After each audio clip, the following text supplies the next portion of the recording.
Ladies and gentlemen, it is that time of the year. It is officially fall, especially where I live in New York. The leaves are changing, the temperature is dropping, everyone's drinking pumpkin spice lattes.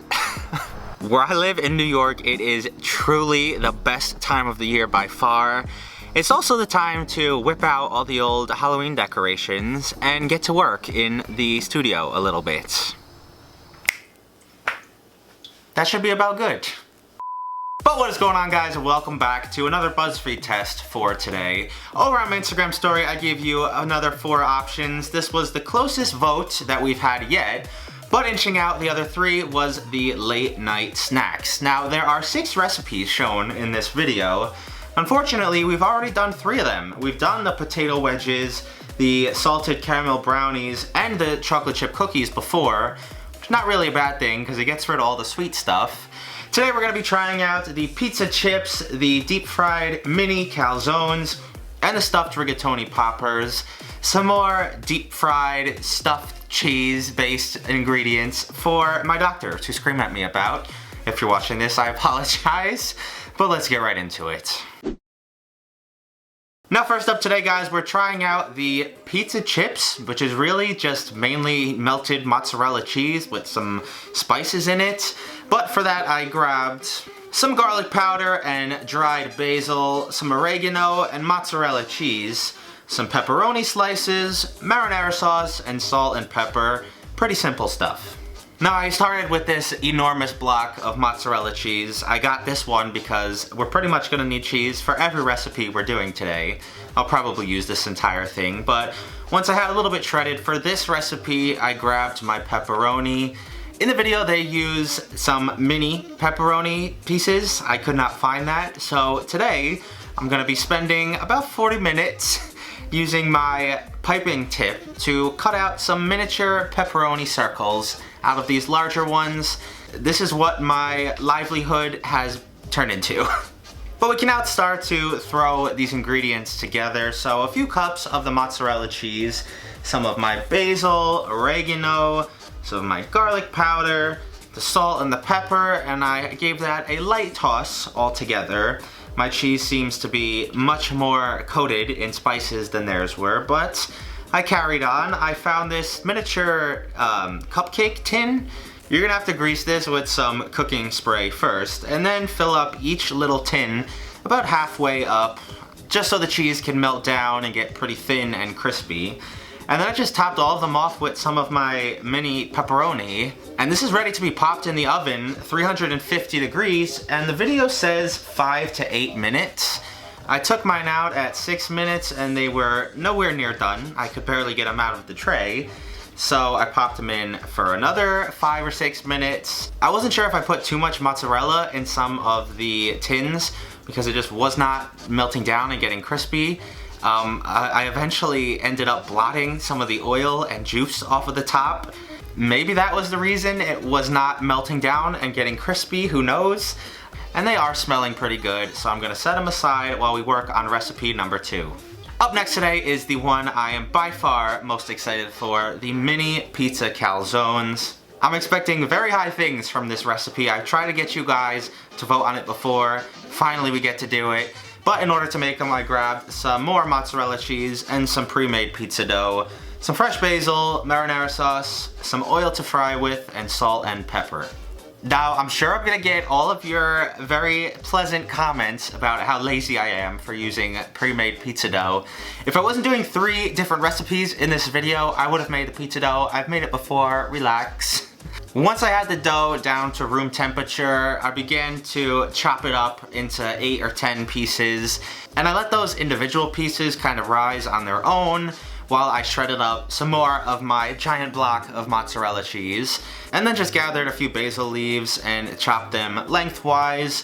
I don't plan on using a ton of basil in each one of these, just enough to add some flavor.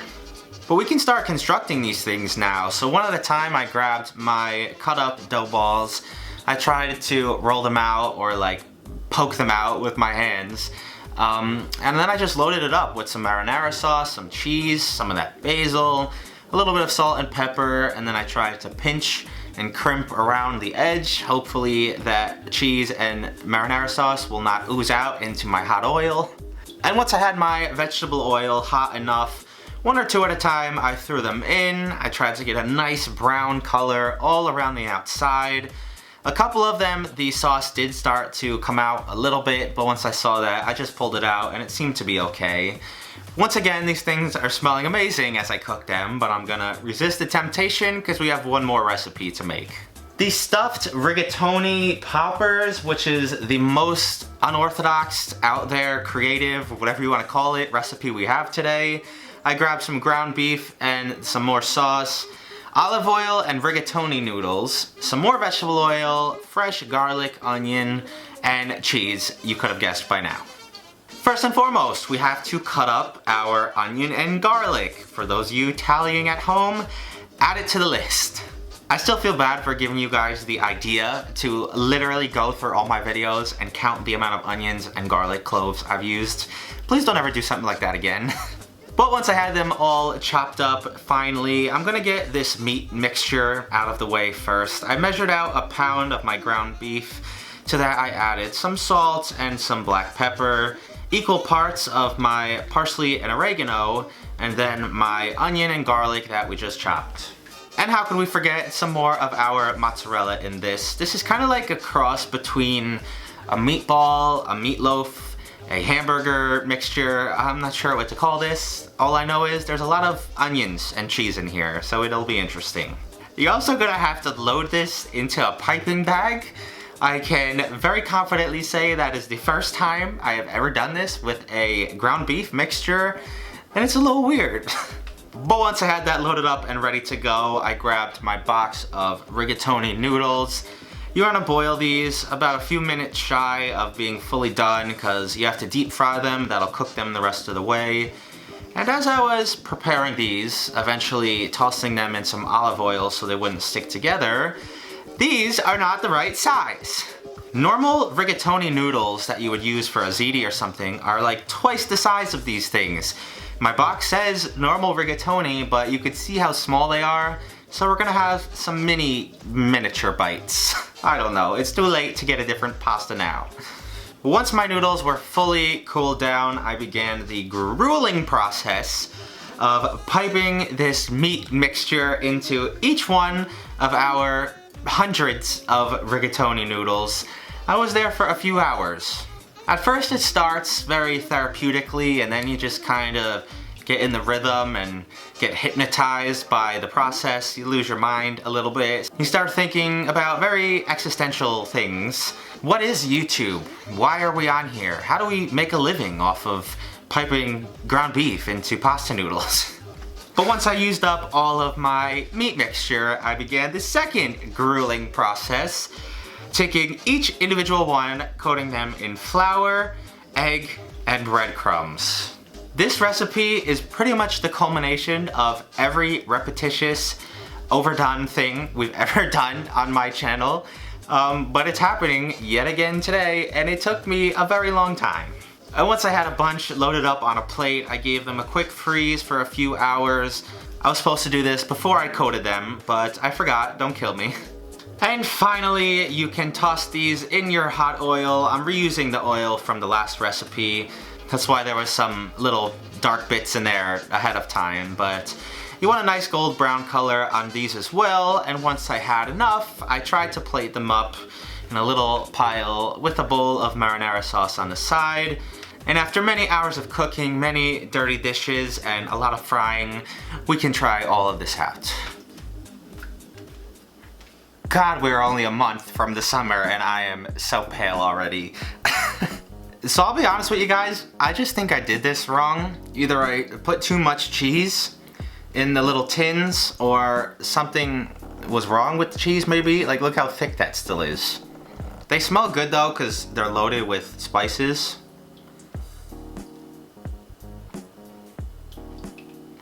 It has been a few hours, that's why it's all frosty. I had them in the fridge. And I was hoping when they get cold, they'll get crispy too. It's just kind of weird. It's just like a little chunk of old cheese that you would like pull off a pizza or something. It's not bad. I like cheese. I don't know that I'd make them again though. I'll give them like a 6 out of 10. These are what I'm by far most excited for. They smell so good. I love calzones. I'd rather have a calzone over a slice of pizza any day. And my whole family has been begging to eat these. But I have not let them. I have to try it on camera first.